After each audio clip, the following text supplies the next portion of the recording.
അപ്പം നമ്മളിന്ന് ബാംഗ്ലൂരിൽ നിന്ന് തിരിച്ച് നാട്ടിലോട്ട് പോകാം കേട്ടോ. അപ്പം മൈസൂർ ഇങ്ങനെ എത്തിയപ്പം ഞാൻ ഇങ്ങനെ ഒരു മോളില്ല അറിഞ്ഞില്ല.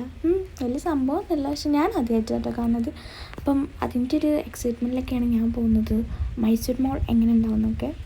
അങ്ങനെ ഞങ്ങൾ വണ്ടിയൊക്കെ പാർക്ക് ചെയ്ത് നേരെ വിട്ടത് ഏത് ഫ്ലോറാന്ന് നോക്കില്ല, ഞങ്ങൾ അവിടെ നെക്കി കയറി. പിന്നെ നമ്മൾ മെയിൻ ഹോബി പറഞ്ഞാൽ ഫുഡ് കോർട്ടാണ്. അവിടെ നിന്ന് കയറി മക്ഡൊണാൾഡ്സ് ആണ് കേട്ടോ. അങ്ങനെയാണ് മക്ഡൊണാൾഡ്സ് കയറി വെയിറ്റ് ചെയ്ത് ബർഗറാണ് ഓർഡർ ചെയ്തത് വിചാരിച്ചത്, പക്ഷേ ലാസ്റ്റ് ഇത് ഓർഡർ ചെയ്തു. എപ്പോഴും ബർഗർ കഴിക്കുന്നതല്ലേ, ഒന്ന് വെറൈറ്റി ആയിക്കോട്ടെ വെച്ച്. അപ്പോൾ ഞങ്ങൾ വേറെ ഒന്നും നോക്കില്ല, നേരെ വിട്ടു പാലസിൽ കേട്ടോ. അവിടെ എത്തിയപ്പം ഭയങ്കര തിരക്കായിരുന്നു. ഞങ്ങൾ അങ്ങനെ ഇങ്ങനെയൊക്കെ കണ്ട് ഞങ്ങൾ നേരെ തിരിച്ചിട്ട് ഗൈസ്. നല്ല വെയിലുണ്ടായതുകൊണ്ട് തന്നെ ഒരു കുൽഫൊക്കെ കഴിച്ചു.